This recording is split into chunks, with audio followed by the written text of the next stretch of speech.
کہ حضرت عثمان ذی النورین کی روح کو ہدیہ کیا، جو نیٹ کی غلاظتوں خباثتوں نجاستوں سے نکلنا چاہتے ہیں، عمل کے اوپر کچھ عرصہ مستقل مزاجی پیدا کریں، مستقل مزاجی پیدا کریں، مستقل مزاجی۔ اگلی سال اولاد کے مسائل کے لیے، اولاد کے مسائل، ایک تو میں نے کہا نا کہ جن کی اولاد نہ ہوتی ہو، ایک ہے جن کی اولاد ہو گئی ہے، بے روی کا شکار ہے، ان کے کنٹرول میں نہیں ہے، تو وہ اولاد کے مسائل کے لیے 2 تسبیح پڑھ کے حضرت عمر رضی اللہ تعالیٰ کی روح کو ہدیہ کریں اور ان سے عرض کریں کہ سرکار ان کو سمجھائیں، اگر انسان کے بچے نہیں بنتے تو پھر درے سے سمجھائیں۔ تجربے ہیں، بڑے تجربے۔ اولاد کے لیے پڑھ کے حضرت عمر رضی اللہ تعالیٰ کی روح کو ہدیہ کریں۔ اور بتاؤں، گھر کے جھگڑے، گھر کی الجھنیں، گھر کی ناچاکیوں کو ختم کرنے کے لیے اگر 2 تسبیح صبح شام، 2 تسبیح صبح شام سورۃ اخلاص کی، یہ آپ کو اس لیے بتا رہا ہوں، کسی کا کیا مسئلہ، کسی کا کیا مسئلہ، کسی کا کیا مسئلہ، کسی کی کیا مصیبت، کسی کی کیا الجھن، کسی کی کیا تکلیف، آپ میں سے جو جس مثلا کسی کی بے اولادی ہے تو وہ بے اولادی والی 200 پڑھ لیں،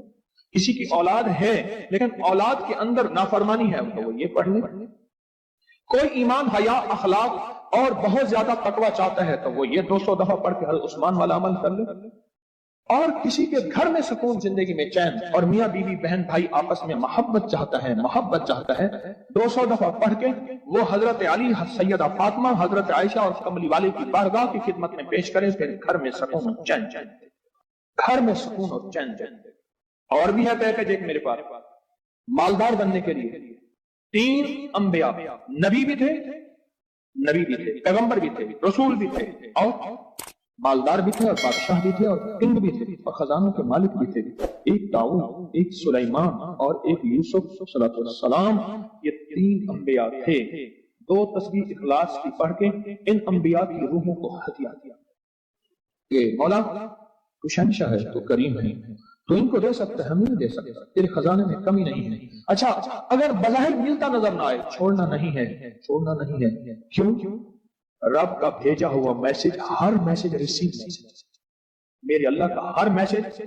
ریسیو میسج ہے، میرا اللہ کا کوئی میسج ڈیلیٹ میسج نہیں ہے، میرا اللہ کی ہر دعا قبول پہنچتی ہے، یا میرا رب قبولیت کا اسی وقت نظام مقام دکھاتے ہیں، یا پھر نسلوں کو تمنگری دے کے دکھاتے ہیں کہ میرے بندے تو مایوس ہو گیا، کیوں؟ میرا جی یہ چاہتا تھا کہ تجھے آخرت کا کنگ بناؤں، تو دنیا کا کنگ بننا چاہتا تھا، میں تجھے آخرت کا بادشاہ بناتا ہوں، اور آخرت کی بادشاہت چاہتا ہے تو یہ میرے پاس نظام ہے۔ اور ایک میری درخواست ہے، جو بندہ یہ حسرت کرتا ہے اما ابا کی وہ خدمت نہ ہو سکی جو میں نے کرنی تھی، یہ اگلا پیکیج ہے، اما ابا کی وہ خدمت نہ ہو سکی جو میں نے کرنی تھی، ساس تھی، سسر تھے، میں ان کی وہ خدمت نہ کر سکا، کوئی گستاخی، بے ادبی ہو گئی، بڑوں کی استاد تھے، محسن تھے،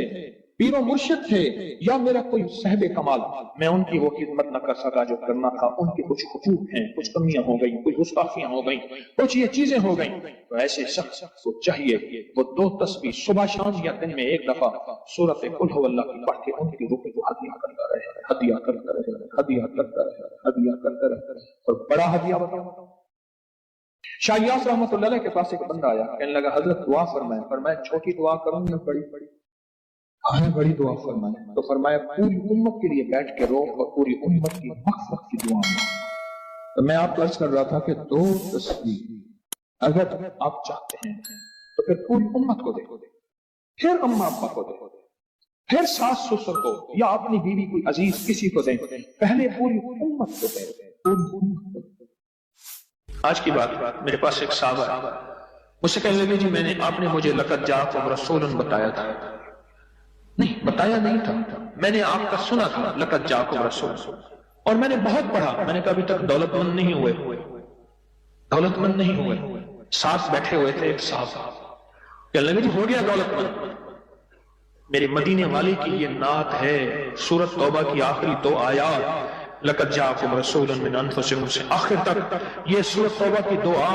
آیات، یہ میرے مدینے والے کی شان ہے، شان ہے۔ اللہ میں دولت مند ہو گیا، کیا پایا اس آیت سے؟ رزق پایا، کیا پایا؟ کہتے الحمدللہ وسیع کاروبار ہے۔ ان کے ساتھ ایک بیٹھے ہوئے تھے سابق وفاقی وزیر، وہ میں نے بات کی نا تو وہ کہنے لگے جی بہت ہیں ان کے پاس، اور اس کی بنیاد کیا؟ میرے مدینے والے کی شان ہے. سورۃ توبہ کی آخری 2 آیات. مجھے اجازت حق کہنے لگا آپ نے مجھے یہ آیت بتائی تھی، میں گاڑی میں جا رہا تھا، آگے آئی ٹینکر پھٹا اور میری گاڑی موم ہو گئی. کوئی طاقت تھی، میں باہر کھڑا ہوا تھا، پتہ نہیں کیسے کھڑا ہوا تھا. الیکشن کے دوران میری کارنر میٹنگ تھی، جلسے ہوتے ہیں، میں یہ آیت پڑھ رہا تھا، دل میں آیا بس میں چلا جاؤں. یوں میں گیا اور ٹرانسفارمر میں بم تھا اور وہ پھٹ گیا. سورۃ توبہ کی آخری 2 آیات، یہ میرے مدینے والے کی نعت ہے. The second generation Apple Pencil has recently